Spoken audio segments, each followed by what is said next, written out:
Touch is a nose boob to the palm of our hand. We can use this as a way to redirect our dog away from something or as a distraction, and also as a way to get them warmed up and just ready and focused and working with us. Yes, good boy. Sit. When practicing sitting down, I will reward a second or third time with some pauses in between after asking them to sit, so that we start to teach them to hold that position, to not immediately get up or immediately go into a different position. So I ask them to sit, and I'm going to reward, and then reward a second time and maybe a third time to encourage him to start holding that position. Over time, as they're holding the position longer for you, you can stop rewarding those extra times. Rigby, sit. Yes. Down. Yes. Rigby, come. For Yes, recall, good we're going to boy. say, Rigby, come. Nice job. And then as soon as he turns and looks at us, Rigby, we're going to come. say, yes. Yes, And then good begin to praise him boy, all the good way to you, and then boy. reward with a treat once he gets Rigby, there. come. That yes, when he turns to look, is super important. That lets him know he's doing the right thing. Thank you for paying attention.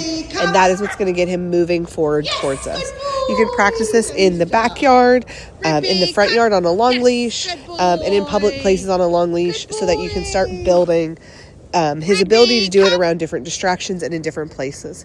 Practicing in the house as well, when he can't see you, is another great way to practice kind of that out of sight recall. Rigby, come. Yes. Yes, good boy. Nice job, Rigby.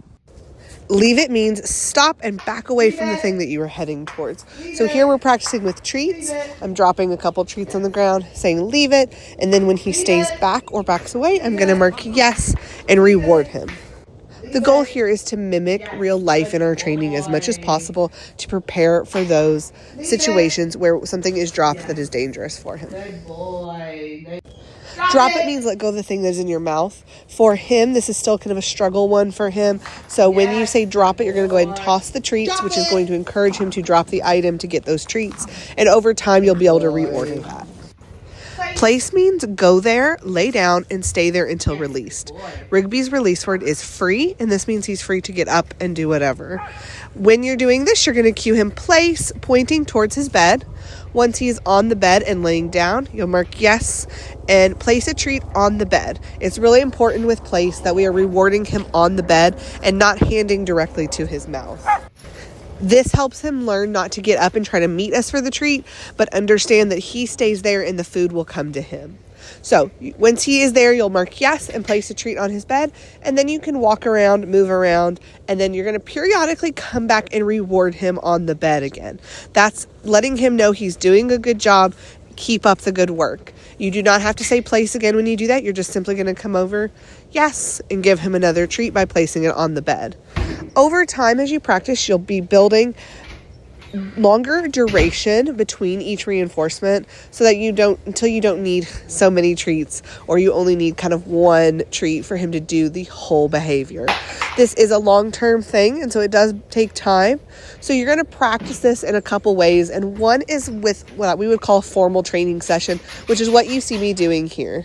We're practicing in a training session to specifically focus on building the duration of time between each treat, building the distance I can move around, and distractions. So distractions you can do by doing things like messing around with stuff on a countertop, picking up stuff, making noise, stomping, running past, walking around him, having the kids walk through the room, different things that could actually happen in real life, so that we're building up for those while still being prepared to periodically reward him right now. If he gets up and you did not release him, you're going to simply send him back, tell him to place. And when he goes back, you're not going to reward right away. You're going to make him work a little bit for it, then come back and reward. If you were practicing a distraction like I was doing here, which is me going and sitting down in the chair, sometimes you're going to have to make that distraction a little smaller and then build back up to the full thing. So you can see that I went back, I sent him back, but instead of just trying to go right back and sit down, I knew he'd get up. I had to build up to it. So I went over, stood near the chair, barely squatted over the chair, and built up in baby steps to sitting down. So that's what you're going to do. Do a little baby step, reward, do another little baby step, reward, and build that up. When you're ready to let him up, you're going to use your word free to release him. Another way to practice this is in real life context where you would want him to do place. A common one for this is dinner time, like you see us doing here. And so what you'll do is you'll bring the bed near the table in a spot where you can easily reward him. You're going to cue him to place, and then you're going to sit down and eat dinner. While you're doing that, you're going to make sure you periodically reward him as long as he's staying on the bed. Practicing in these real life contexts helps to build longer duration than you can build in a formal training session. This also helps to just build routine around something you would like him to do regularly. Because place was a daily thing we did during every dinner time, Rigby picked up that pattern really quickly, and he started to learn that as soon as we were getting ready for dinner, if he went to his bed, he would get rewarded, and he was starting to go and stay on his place without even being asked. Rigby has done a really great job and is able to stay the majority of the time throughout dinner. The one thing to keep in mind is that though he can stay for this long duration, he still is needing pretty frequent rewards to continue that stay. So during dinner, you're going to be continuing to reward him throughout. One big tip I have when it comes to rewarding during dinner time is using something like string cheese for a couple reasons. One is so that you're not having to touch like smelly freeze-dried dog treats and then touch your own food. But also it just makes it more fun and high value and something special that he only gets when we're doing something like dinner time place. So you can just grab a stick of cheese out from the fridge, bring it to the table, open it up, and then just tear off tiny pea-sized pieces throughout dinner as you're rewarding him. And you should only have to use one stick of cheese.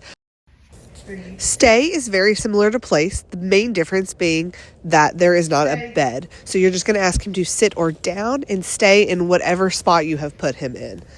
Much like place, you're going to come periodically back and reward him and then release him. For both place and stay, the release word is free, and they do need to be released. Otherwise, they will not learn that they need to stay. That's a really important piece of this. The other big difference between place and stay is that place is for long-term things like dinner time, and a stay is for short-term things. Something that's only going to be a minute or two versus asking him to stay for 5+ minutes on something like place. As far as practicing stay, it's very similar to place, and then you're going to ask him to stay, take some steps away, come back, reward, come walk away again, come back, reward, and then ultimately release him. Again, we're just not building as much duration here as we are building some distance and distraction. Yes. Stay.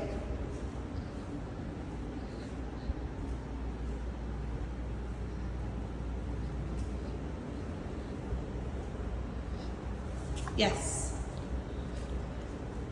Free. Good boy. Wait. Wait means stop and go any further. So when we say wait, we're drawing an imaginary line and telling our dogs that they cannot go any further. They do not have to be in any specific position like they do with place or stay. They can be sitting, standing, laying down, walking around, as long as they are not crossing that line that you drew. So you're going to cue wait, kind of cross that line, and then you can come back and reward him for staying behind that line, or release him if you want him to cross that line. If he starts to cross the line and you didn't release him, just like with place, you're going to back him up, get him behind the line, and reset. You only need to release wait if you're going to let them cross the line. So for the example of the stairs, you may want to use this so he's not tripping you as you go up or down the stairs. So you would cue him wait, go down the stairs, and then release him with free to tell him he can now follow with you. In an instance like the door, where you're going to step out to maybe pick up a package or talk to a neighbor, you're going to cue wait, and then you're not going to release him because you're not letting him cross that line. Even when you come back in, you're just going to simply shut the door, reward him, and leave it at that, because you don't need to release because you're not letting him cross that line in that moment. If you're going to take him out for a walk, you can release him. So you would say wait, open the door, and then say free as he goes through the door to head out on your walk. A great time to remind yourself to practice is when you have a package at the front door. Practice that wait, have some treats ready, because that is going to be a regular thing, and you don't want to have a dog that every time a door is open is just ready to bolt out or try to sneak out past you.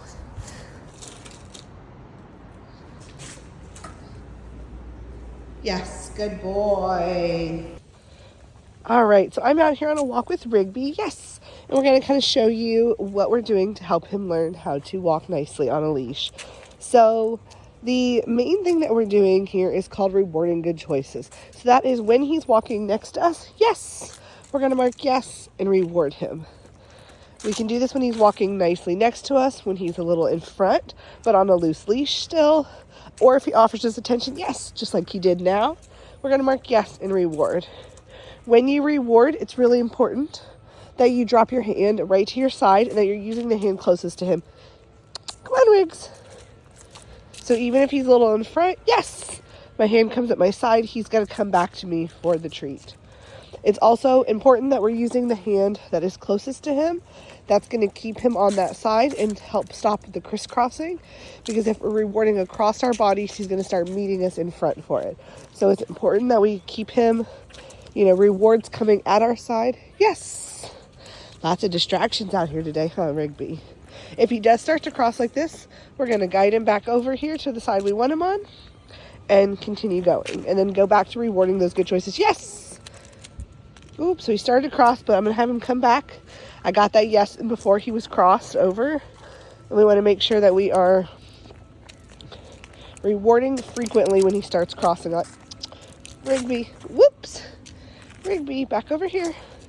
So he still has a tendency to do this a little bit more in the beginning of the walk than towards the end of the walk. Yes!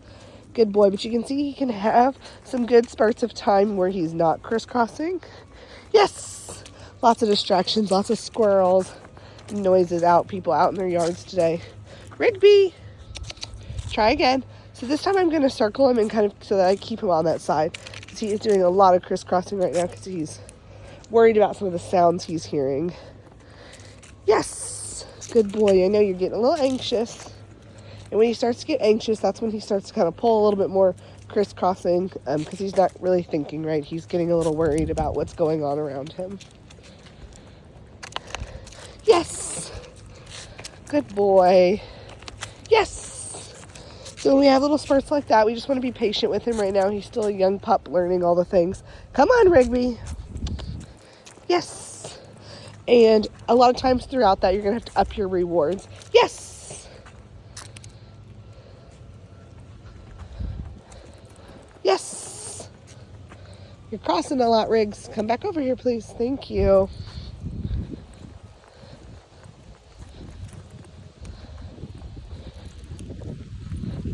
Yes. You can also help with the crossing by keeping your hand on the leash on this side. So that when he starts to pull, you can kind of hold down the fort and not let him really cross over. Yes. So I'm going to do that a little bit just to help him again. Yes. Get back focused. Good boy, Rigby. There we go. Just need you to calm back down. There we go. Good boy. So this is the main thing we're doing on the walk. Is right now we're just teaching him what we want him to do by rewarding those good choices, correcting when he makes mistakes by crossing, which is simply just guiding him back into the area we want him, and then start rewarding good choices once he's there. Yes. And over time, you're going to be able to wean off of rewarding as often and as frequent. Let's go. Come on. Good boy. Until you won't need as much. This way. This way means we're changing direction. So I'm just going to tell him we're turning around here. Yes. Come on. Good boy.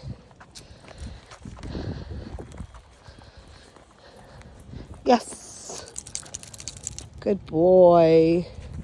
But this is it. It's just rewarding these good choices, letting him know, giving him lots of feedback. Yes. That what he's doing is what we want him to be doing. And then over time, you'll be rewarding it a little less frequently. Yes, you'll go from rewarding 100% of good choices, which is what we're doing now, to 75, yes, 50 and 25, and so on. But overall, he's made big improvements. He's very pleasant to walk. You're just going to have to be ready with lots of treats and rewards, and be ready to mark all those good choices. If he wants to stop and sniff, we want to give him opportunities to do that, and then just be ready when he's ready. When we're ready to move on, we're going to just cue, let's go. Yes. And we're going to cue him. Let's go. Yes. Good boy. Nice job. And that's a wrap on Rigby's training.